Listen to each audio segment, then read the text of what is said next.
இன்னைக்கு நாம இப்போ சமயமா தியேட்டர்ல ரிலீஸ் ஆகிற கருடன் மூவி ரிவ்யூ பத்தி பார்க்க போறோங்க. இதுல 3 மெயினான கேரக்டர் இருக்குங்க. ஒன்னு நம்மளுக்குலாம் தெரிஞ்ச சசிகுமார், அவர் ஃப்ரெண்டு. அவருக்கு ஃப்ரெண்டா ஒருத்தர் இருக்கிறாரு, அவர் தாங்க சூரி. இதுல மெயின் ரோல் யார் நடிச்சிருக்காருன்னா நம்ம சூரி தாங்க. ஏன்னா மிச்சம் 2 பேருக்கு ஆல்ரெடி கல்யாணம் ஆயிடுச்சு. ஒருத்தர் குழந்தை இருக்கு, சசிகுமாருக்கு வந்து குழந்தை இருக்கு. ஒரு ஆம்பளை பையன், ஒரு பொண்ணு இருக்கு. அவர் லாரி எல்லாம் பிசினஸ் வச்சு நல்லா தான் வச்சு நிக்கிறாரு.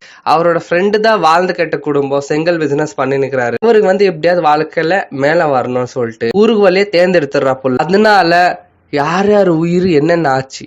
இதுல இன்ட்ரோ எந்த மாதிரி கொடுக்குறாங்கன்னா, நம்ம சமுத்திரக்கனி வந்து ஸ்டார்டிங்ல ரிசைன் பண்றான்னு சொல்றாரு. எதுக்கு ரிசைன் பண்றேன்னாக்கா 90 டேஸ், இந்த 90 டேஸ்ல இவ்வளவு ஆச்சு.